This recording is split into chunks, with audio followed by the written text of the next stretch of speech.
ನಮಸ್ಕಾರ. ನಾನು ಡಾಕ್ಟರ್ ವಿದ್ಯಾವತಿ ಚಕ್ಕಿ ಅಂತ, ರಾಜ್ಯಶಾಸ್ತ್ರ ಸಹಾಯಕ ಪ್ರಾಧ್ಯಾಪಕರಾಗಿ ಸರ್ಕಾರಿ ಮಹಿಳಾ ಪ್ರಥಮ ದರ್ಜೆ ಕಾಲೇಜು ಕಲಬುರಗಿಯಲ್ಲಿ ಸೇವೆ ಸಲ್ಲಿಸುತ್ತಿದ್ದೇನೆ. ನಮ್ಮ ಮಹಾವಿದ್ಯಾಲಯ Karnataka state Akkamahadevi women's university ಅಡಿಯಲ್ಲಿ ಕಾರ್ಯನಿರ್ವಹಿಸ್ತಾ ಇದೆ. ಇಂಡಿಯನ್ ಕಾನ್ಸ್ಟಿಟ್ಯೂಷನ್ ಪ್ರಥಮ ವರ್ಷದ BA, BSc, BBA, BCom, BSW, BCA, BFA ಈ ಎಲ್ಲ ತರಗತಿಗಳಿಗೆ ಕಂಪಲ್ಸರಿ ಆದಂಥ ಇಂಡಿಯನ್ ಕಾನ್ಸ್ಟಿಟ್ಯೂಷನ್ ಇದೆ. ಇದರ ಒಂದು ಅಧ್ಯಯನವನ್ನು ಈಗ ತಿಳಿದುಕೊಳ್ಳೋಣ. ಸಹಜವಾಗಿ ನಾವು ಭಾರತದ ಕಾನ್ಸ್ಟಿಟ್ಯೂಷನ್ ಆಫ್ ಇಂಡಿಯಾ ಅಥವಾ Indian preamble of the constitution ಇದು ಒಂದು ಅಧ್ಯಯನದ ವಿಷಯವಾಗಿದೆ. ಇಲ್ಲಿ ಸಾಮಾನ್ಯವಾಗಿ ನಮ್ಮ ಪ್ರಿಯಂಬಲ್ದಲ್ಲಿ ಭಾರತ ಸಂವಿಧಾನದ we the people of India having solemnly resolve to constitute India into sovereign socialistic secular democratic republic and it secure to all its citizens justice social economic and political justice liberty of the thought expression belief faith and worship equality of the status and opportunity and promote among them all fraternity, assuring the dignity of the individuals and the unity and integrity of the nation. In our Constituent Assembly, this 26th day of the November 1949, do hereby adopt, enact and give to the ourselves this Constitution. ಈ ರೀತಿಯಾಗಿ ಒಂದು ಸಂವಿಧಾನದ ಆಶಯದಲ್ಲಿ ನಾವು ಸಾಮಾನ್ಯವಾಗಿ ಗ್ರಂಥಕ್ಕೆ ಮುನ್ನುಡಿ ಇದ್ದಂತೆ ಸಂವಿಧಾನಕ್ಕೆ ಪ್ರಸ್ತಾವನೆ ಇರುತ್ತದೆ. ಸಂವಿಧಾನ ಪ್ರಸ್ತಾವನೆಯಿಂದಲೇ ಆರಂಭವಾಗಿ ಸಂವಿಧಾನದಲ್ಲಿ ಅಡಕವಾಗಿರುವಂಥ ಧ್ಯೇಯ ಧೋರಣೆಗಳು ಆದರ್ಶಗಳನ್ನು ಸಂಕ್ಷಿಪ್ತ ರೂಪದಲ್ಲಿ ಪ್ರಸ್ತಾವನೆಯಲ್ಲಿ ಅಭಿವ್ಯಕ್ತವಾಗುತ್ತದೆ. ಇಲ್ಲಿ ಪ್ರಸ್ತಾವನೆ ಎಂಬುದು ಓರೆಗಲ್ಲಿನಂತೆ ಇರಲಾಗ್ತದೆ. What is the preamble?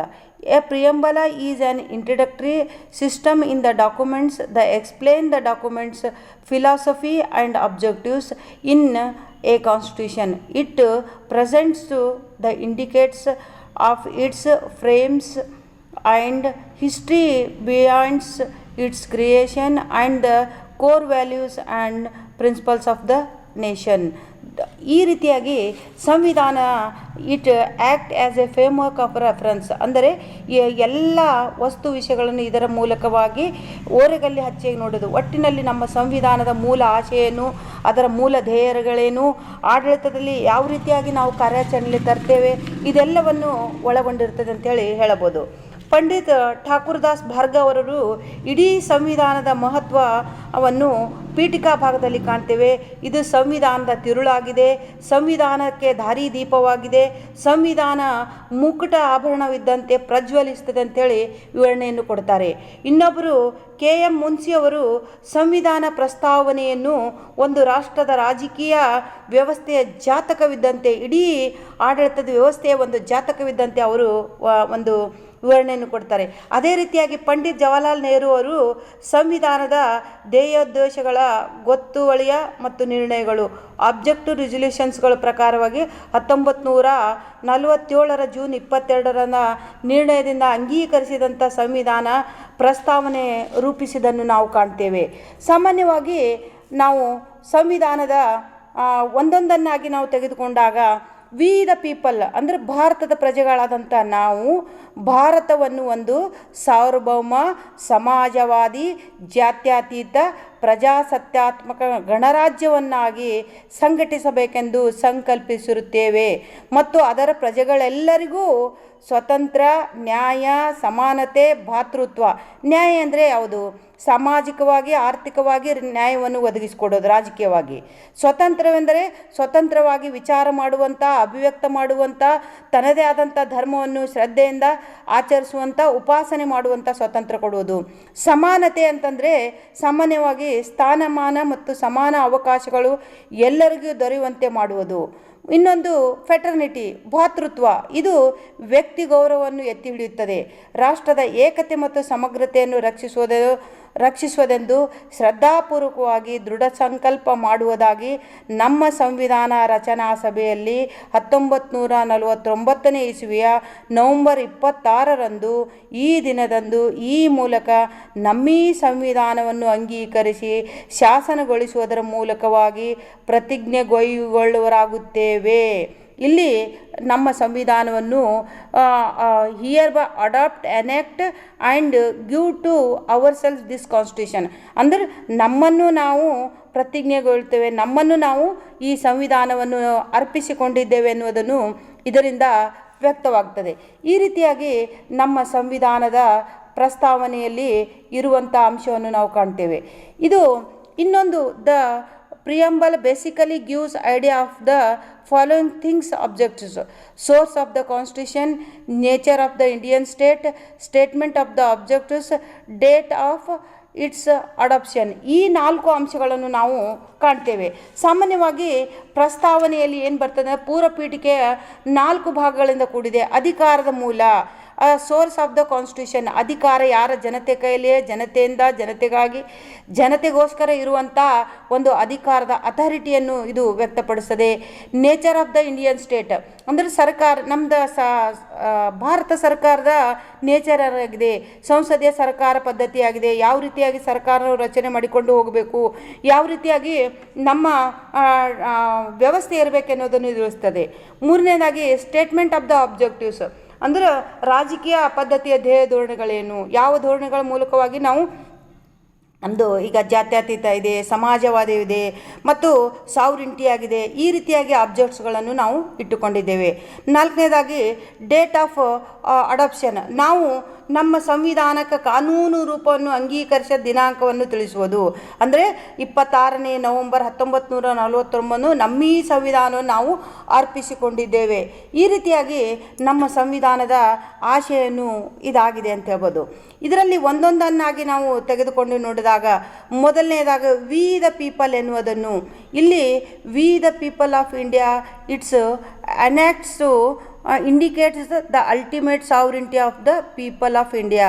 ಅಂದರೆ sovereignty means the independent authority of the state not being object to the control of any other state or external power.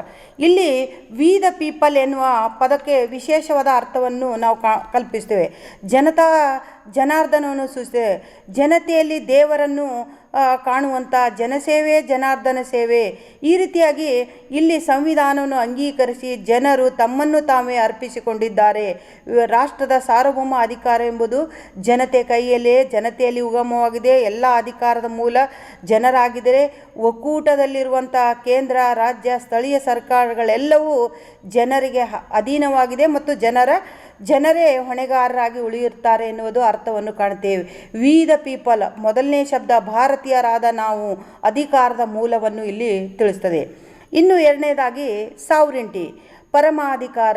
The term means that India has its own independent authority and it's not a domination of any other external power in the country. The legislature has the power to make laws which are object to the certain limitations. ಅಂದರೆ ಪರಮಾಧಿಕಾರ, ಭಾರತ ಒಂದು ಸಾರ್ವಭೌಮ ಅಥವಾ ಪರಮಾಧಿಕಾರಿ ರಾಷ್ಟ್ರವಾಗಿದೆ. ಬಾಹ್ಯವಾಗಿ ಆಂತರಿಕ ವಿಷಯಗಳಲ್ಲಿ ಅದರ ಅಧಿಕಾರಕ್ಕೆ ಯಾವುದೇ ಮಿತಿಗಳಿರುವುದಿಲ್ಲ. ಅದು ಯಾರದೇ ಹಂಗು ಒತ್ತಡಕ್ಕೆ ಒಳಗಾಗುವುದಿಲ್ಲ. ತನ್ನದೇ ಆದಂಥ ಸರ್ವ ಸ್ವತಂತ್ರವಾದಂಥ ರಾಜ್ಯದ ಅಧಿಕಾರವನ್ನು ಕಾರ್ಯಾಚರಣೆಯಲ್ಲಿ ತರ್ತಿದೆ. 1947ಕ್ಕಿಂತ ಪೂರ್ವದಲ್ಲಿ ನಮ್ಮ ಸಾವರಿಂಟಿ ಏನಾಗಿತ್ತು, ಬ್ರಿಟಿಷರ ಕೈಯಲ್ಲಿತ್ತು. ಆಂತರಿಕವಾಗಿ ನಾವು ಮತ್ತು ಬಾಹ್ಯವಾಗಿ ಯಾವುದೇ ನಿರ್ಣಯ ತೆಗೆದುಕೊಳ್ಳುವಂಥ ಅಧಿಕಾರ ನಮಗಿರಲಿಲ್ಲ.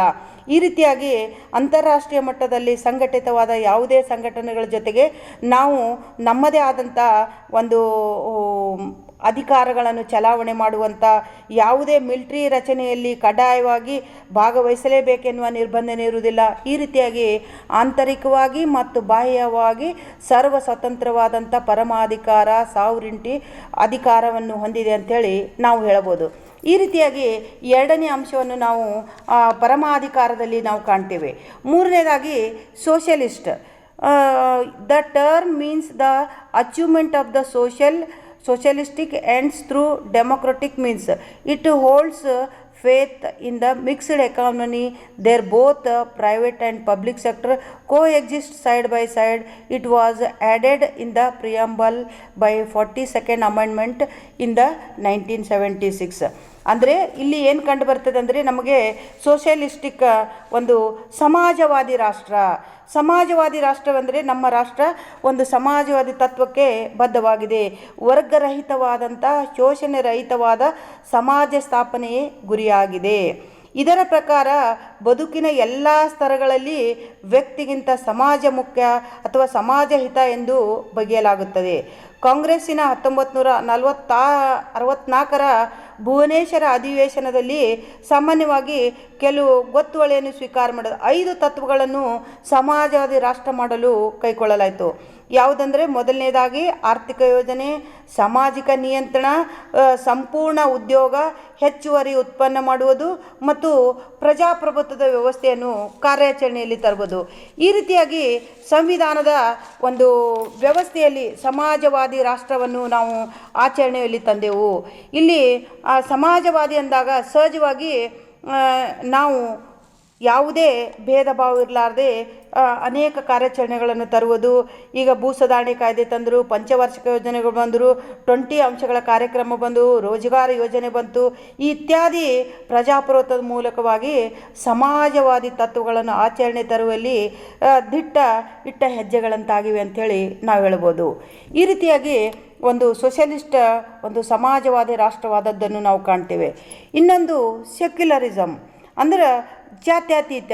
ಇಲ್ಲಿ the term means that all the religious in India get equal respect, protection and support of the state. It was imposed in the preamble by 42nd amendment, constitutional amendment in the 1976. ಅಂದರೆ ಜಾತ್ಯತೀತ ಸಂವಿಧಾನ ಪ್ರಸ್ತಾವನೆಯಲ್ಲಿ 42ನೇ ತಿದ್ದುಪಡಿ ಪ್ರಕಾರವಾಗಿ 1976ರಲ್ಲಿ ಈ ಜಾತ್ಯತೀತ ಶಬ್ದವನ್ನು ನಮ್ಮ ಸಂವಿಧಾನದ ಪ್ರಿಯಾಂಬಲದಲ್ಲಿ ಸೇರಿಸಲಾಯಿತು.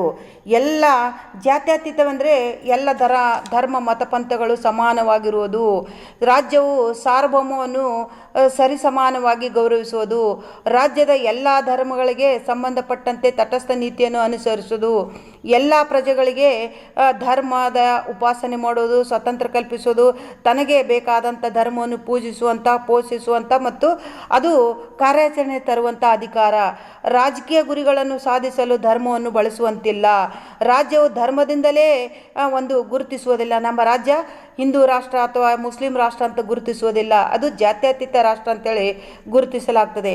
ಇನ್ನೊಂದು ರಾಜಕೀಯ ರಂಗ ಮತ್ತು ಧಾರ್ಮಿಕ ರಂಗಗಳ ನಡುವೆ ಯಾವುದೇ ಸಂಬಂಧ ಇರುವುದಿಲ್ಲ. ನಾವೆಲ್ಲರೂ ಭಾರತೀಯರೆಂಬ ಭಾವನೆಯನ್ನು ಇಲ್ಲಿ ವ್ಯಕ್ತವಾಗ್ತದೆ. ಅದಕ್ಕಾಗಿ ಇಲ್ಲಿ ನೆಹರು ಅವರು 4 ಮುಖ್ಯ ತತ್ವಗಳನ್ನು ಜಾತ್ಯತೀತದ ಅಂಶಗಳನ್ನು ಸೇರಿಸಲು ಅವರು ಪ್ರಯತ್ನಪಟ್ಟಿದ್ದರು. ಏನಂದ್ರು, ಎಲ್ಲ ಧರ್ಮಗಳಿಗೂ ಸಮಾನ ಸ್ಥಾನಮಾನ ಇರಬೇಕು, ಎಲ್ಲ ಧರ್ಮದ ಹೆಸರಿನಲ್ಲಿ ರಾಜ್ಯವು ತಟಸ್ಥ ನೀತಿಯನ್ನು ತಾಳಬೇಕು ಮತ್ತು ಬಹುಸಂಖ್ಯಾತರು ಮತ್ತು ಅಲ್ಪಸಂಖ್ಯಾತರ ಸಹಕಾರದಿಂದ ಜೀವನ ನಡೆಸಬೇಕು, ಸಾಮಾಜಿಕ ಜೀವನವನ್ನು ಜಾತ್ಯತೀತಗೊಳಿಸಬೇಕು.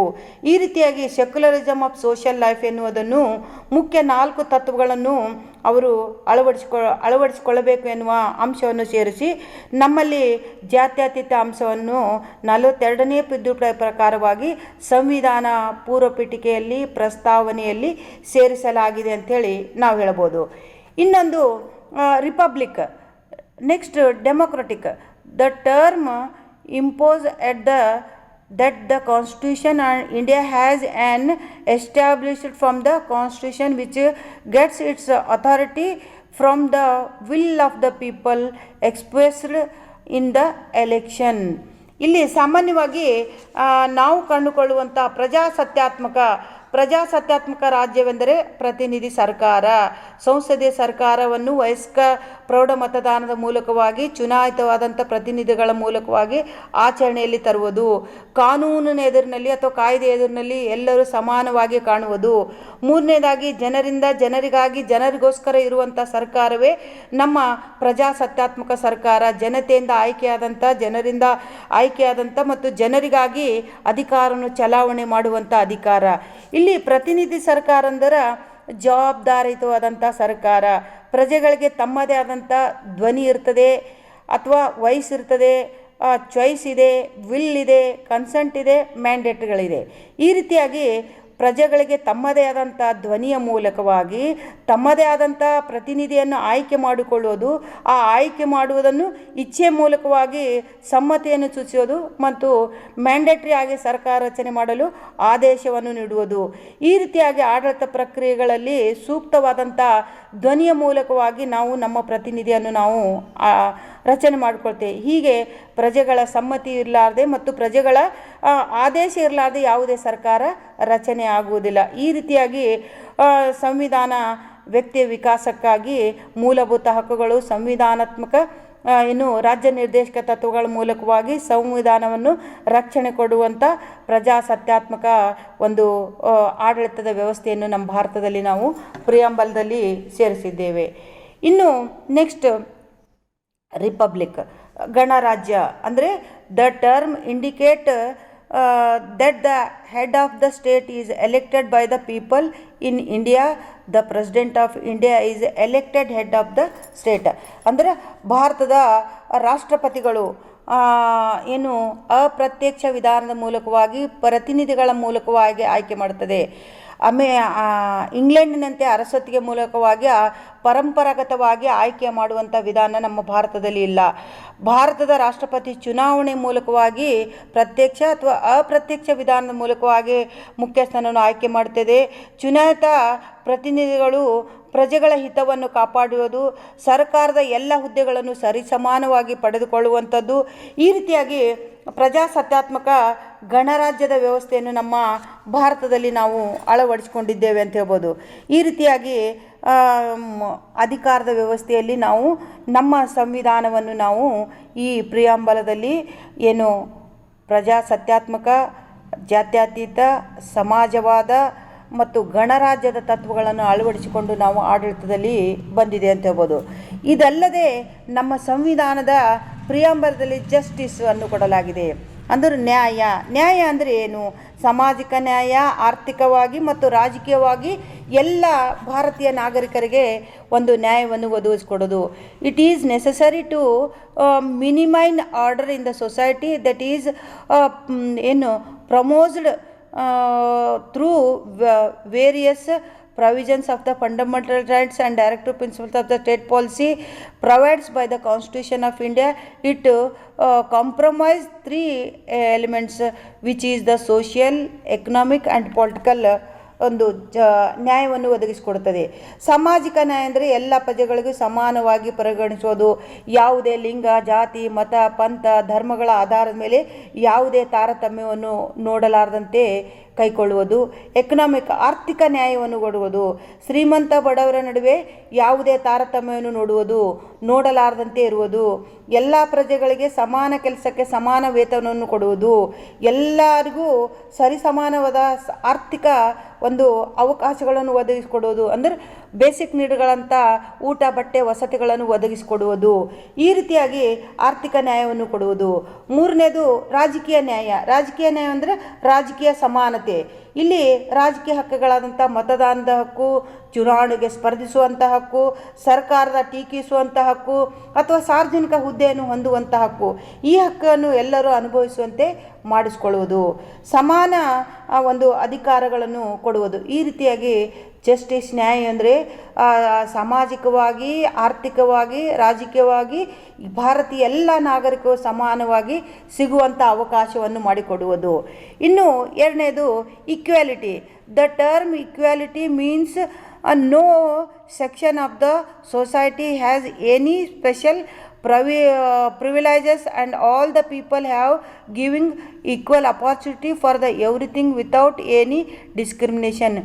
Everyone is equal before the law. ಅಂದರೆ ಸಮಾನತೆ ಅಂತಂದರೆ ಸಾಮಾನ್ಯವಾಗಿ ನಾವು ಪ್ರಸ್ತಾವನೆಯಲ್ಲಿ ತಿಳಿಸಿದಂತೆ ಎಲ್ಲರಿಗೂ ಸಮಾನವಾಗಿ ತನ್ನದೇ ಆದಂಥ ಧರ್ಮವನ್ನು ಆಚರಣೆ ಮಾಡುವಂಥ, ತನ್ನದೇ ಆದಂಥ ಒಂದು ಪೂಜೆ ಮಾಡುವಂಥ ಮತ್ತು ಕಾನೂನು ಎಲ್ಲರಿಗೂ ಸಮಾನ ಅವಕಾಶವನ್ನು ಒದಗಿಸಿಕೊಡುವುದು. ಈ ರೀತಿಯಾಗಿ ಕಾಯ್ದೆ ಎದುರಿನಲ್ಲಿ ಸಮಾನವಾಗಿರ್ಬೋದು, ಸಾಮಾಜಿಕ ಹಂತದಲ್ಲಿ ಯಾವುದೇ ತಾರತಮ್ಯವನ್ನು ಮಾಡಲಾರದಂತೆ ಇರುವುದು, ರಾಜಕೀಯವಾಗಿ ಎಲ್ಲ ಹಕ್ಕುಗಳನ್ನು ಸಮಾನವಾಗಿ ತೆಗೆದುಕೊಳ್ಳೋದು, ಆರ್ಥಿಕವಾಗಿ ಎಲ್ಲ ಪ್ರಜೆಗಳಿಗೆ ಸಮಾನ ಅವಕಾಶ ಕೊಡುವುದು. ಈ ರೀತಿಯಾಗಿ ಸ್ವತಂತ್ರ ಮತ್ತು ಸಮಾನತೆ ಪ್ರಜಾಪ್ರಭುತ್ವದ ಅಡಿಗಲ್ಲುಗಳಾಗಿವೆ. ಆ ಅಡಿಗಲ್ಲುಗಳ ಮೇಲೆ ಎಲ್ಲಿವರೆಗೂ ಸ್ವತಂತ್ರ ಇರುವುದೋ ಅಲ್ಲಿವರೆಗೂ ಸಮಾನತೆ ಸಿಗುವುದಿಲ್ಲ, ಎಲ್ಲಿವರೆಗೂ ಸಮಾನತೆ ಅವಕಾಶ ಸಿಗುವುದೋ ಅಲ್ಲಿವರೆಗೂ ಒಂದು ನ್ಯಾಯವನ್ನು ಸಿಗಲು ಸಾಧ್ಯವಿಲ್ಲ. ಈ ರೀತಿಯಾಗಿ ಒಂದು ಈಕ್ವಾಲಿಟಿ, ಸಮಾನತೆಯನ್ನು ನಾವು ಕಂಡುಕೊಳ್ಳುತ್ತೇವೆ. ಇನ್ನು ನೆಕ್ಸ್ಟ್ ಲಿಬರ್ಟಿ, ಸ್ವತಂತ್ರ, ಸಮಾನ. ಇದು ಲಿಬರ್ಟಿ ಅಂದರೆ ಸಮಾನತೆ. The term liberty means freedom of the people to choice their way of life, have people views behaviour in the society. Liberty does not mean freedom to do anything. A person can do anything but in the limit set by the law. ಅಂದರೆ liberty ಅಂದರೆ ಸ್ವತಂತ್ರ ಅಂದರೆ ಸ್ವೇಚ್ಛಾಚಾರವಲ್ಲ. ಸಮಾನತೆ ಏನು, ಸಮಾನತೆಯ ಅಡಿಯಲ್ಲಿ ನಾವು ಸಮಾನರಾಗಿ ಬಾಳಬೇಕೆನ್ನುವುದನ್ನು, ಯಾರೊಬ್ಬರನ್ನು ನಮಗೆ ಸಮಾನತೆ ಇದೆ ಅಂಥೇಳಿ ನಾವು ಇನ್ನೊಬ್ಬರ ಹಕ್ಕನ್ನು ಕಸಿದುಕೊಳ್ಳಲಾರದಂತೆ, ಇನ್ನೊಬ್ಬರ ಸಮಾನತೆಗೆ ಧಕ್ಕೆ ತರಲಾರದಂತೆ ನಮ್ಮ ನಿಜವಾದಂಥ ಸಮಾನತೆಯನ್ನು ನಾವು ಅನುಭವಿಸುವುದೇ ನಿಜವಾದಂಥ ಸಮಾನತೆಯಾಗಿದೆ. ಇಲ್ಲಿ ಸಮಾನತೆ ಅಂತಂದರೆ ಕಾನೂನಿನ ಅಡಿಯಲ್ಲಿ ನಮ್ಮ ಸಮಾನತೆಯನ್ನು, ನಮ್ಮ ಸ್ವಾತಂತ್ರ್ಯವನ್ನು ನಾವು ಅನುಭವಿಸೋದು ಅಂಥೇಳಿ ನಾವು ಹೇಳ್ಬೋದು. ಇನ್ನು ಕೊನೆಯದು ಫೆಟರ್ನಿಟಿ, ಸಹೋದರತೆ ಅಂದರೆ ಭಾತೃತ್ವ, ಸಹೋದರತೆ ಭಾವನೆಯನ್ನು ಮೂಡಿಸುವುದು ಅಥವಾ ಸಹೋದರತೆ ಭಾವನೆಯಿಂದ ವ್ಯಕ್ತಿಯ ಘನತೆ ಮತ್ತು ರಾಷ್ಟ್ರದ ಏಕತೆ ಮತ್ತು ಸಮಗ್ರತೆಯನ್ನು ಅದು ರಕ್ಷಿಸ್ತದೆ.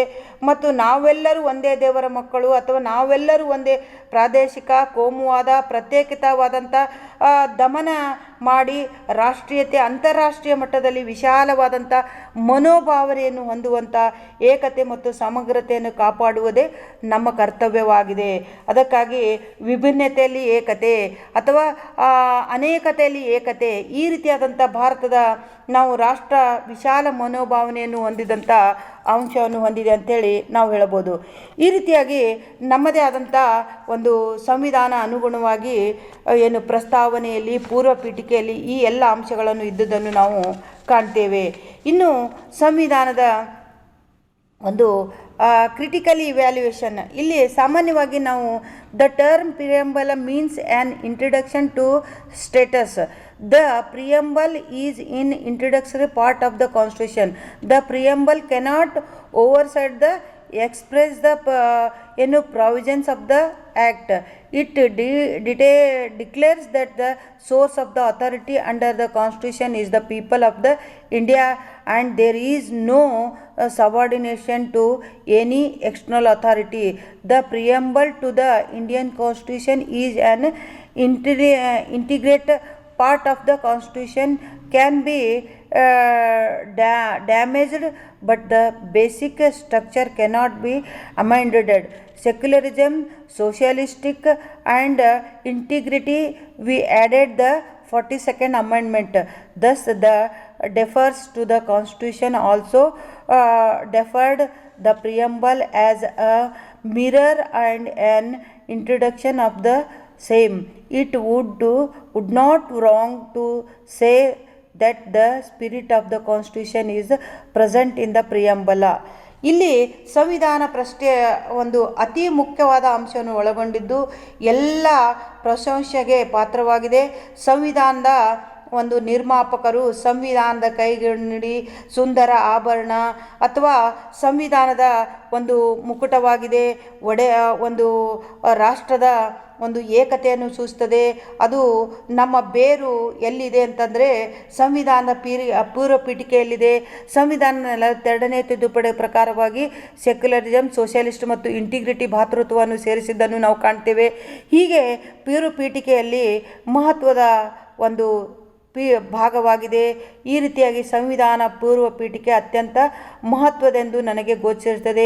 ಪೂರ್ವ ಪೀಠಿಕೆಯಲ್ಲಿ ವ್ಯಕ್ತಪಡಿಸಿದ ವಿಚಾರಗಳು ಉನ್ನತ ಉದಾತ್ತ ನೋಟದ ಬೆಳಕಿನಲ್ಲಿ ಸಂವಿಧಾನವನ್ನು ಓದಿ ಅದರ ಅರ್ಥ ವಿವರಣೆಯನ್ನು ಬಹು ಸರಳ ವಿಧಾನವಾಗಿ ಮಾಡಬಹುದಾಗಿದೆ ಅಂತೇಳಿ ನಾವು ತಿಳಿಸಬಹುದು. ಈ ರೀತಿಯಾಗಿ ಒಂದು ಸಂವಿಧಾನದ ಒಂದು ಅಂಶವನ್ನು ಕಾಣ್ತೇವೆ. ಹೀಗೆ ಒಂದು ಕನ್ಕ್ಲೂಷನ್ ಆಗಿ ನಮ್ಮ ಇಡೀ ಭಾರತದ ಒಂದು ಧ್ಯೇಯಗಳೇನು, ಗುರಿಗಳೇನು, ಒಂದೇ ಒಂದು ಪ್ಯಾರಾಗ್ರಾಫ್ನಲ್ಲಿ ಇಡೀ ಭಾರತದ ವ್ಯವಸ್ಥೆಯ ಚಿತ್ರಣವನ್ನು ಕೊಟ್ಟಿದೆ. ಯಾವ ರೀತಿಯಾದಂಥ ಸರ್ಕಾರ ಇರಬೇಕು, ಅಧಿಕಾರ ಯಾರ ಕೈಯಲ್ಲಿದೆ ಮತ್ತು ಯಾವ ರೀತಿಯಾದಂಥ ನಾಗರಿಕರ ಸೌಲಭ್ಯಗಳನ್ನು ಒದಗಿಸಿಕೊಡಲಾಗಿದೆ ಅಂತೇಳಿ ತಿಳಿಸಲಾಗಿದೆ. ಈ ರೀತಿಯಾಗಿ ನಮ್ಮ ಸಂವಿಧಾನದ ಪೂರ್ವಪೀಠಿಕೆ, ಪ್ರಸ್ತಾವನೆ ಅಥವಾ ಸಂವಿಧಾನದ ಪ್ರಿಯಂಬಲ್ ಎನ್ನುವುದನ್ನು ನಾವು ತಿಳಿಸ್ಕೊಳ್ತೇವೆ. ನಮಸ್ಕಾರ. Thank you.